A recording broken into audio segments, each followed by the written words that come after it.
वो सो गई। सुबह उसकी आंख खुली तो उसने देखा कि नितिन अभी तक घर नहीं आया। उसने फिर से नितिन को फोन किया। फोन उठाते ही नितिन बोला, क्या है?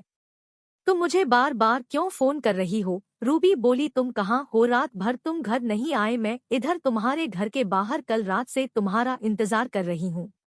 नितिन गुस्से में बोला, तुम चली जाओ, मैं नहीं आ सकता। रूबी की आंखों में आंसू आ गए। रूबी बोली, क्यों कर रहे हो ऐसे? मेरी क्या गलती है ये तो बताओ।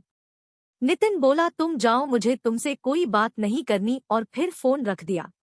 रूबी बहुत रोने लगी। उसके पास वापस जाने के अलावा कोई रास्ता नहीं था। वो अनजान शहर में नितिन को कैसे और कहाँ ढूंढती।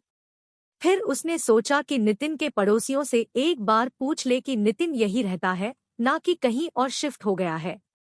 उसने पूछा तो उसे पता चला कि पिछले 1 महीने से नितिन यहाँ रहता ही नहीं है।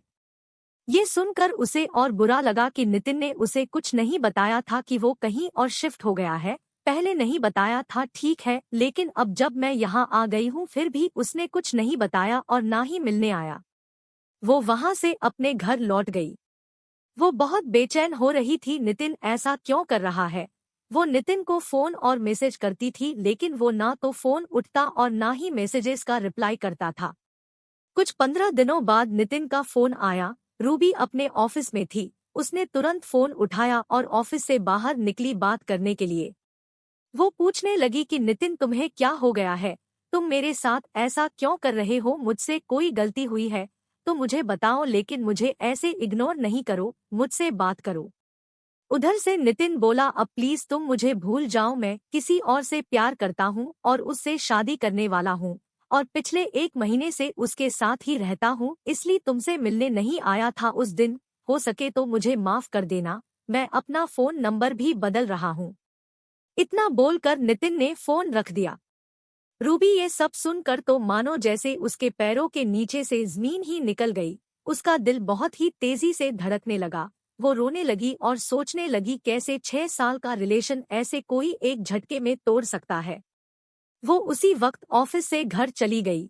वो बहुत रोई और फिर नितिन को फोन करने लगी कि नितिन ऐसे नहीं कर सकता, वो मुझे छोड़कर नहीं जा सकता। लेकिन जैसे नितिन ने कहा था कि वो अपना नंबर बदल रहा है, तो उसका फोन भी नहीं लगा।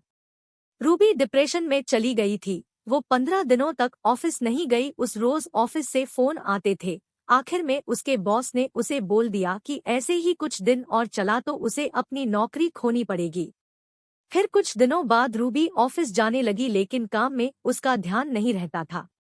5 महीने हो गए उस बात को। अब रूबी धीरे धीरे धीरे संभल रही थी। नितिन ने फिर कभी रूबी को फोन नहीं किया, ना रूबी ने फिर कभी उसे फोन किया।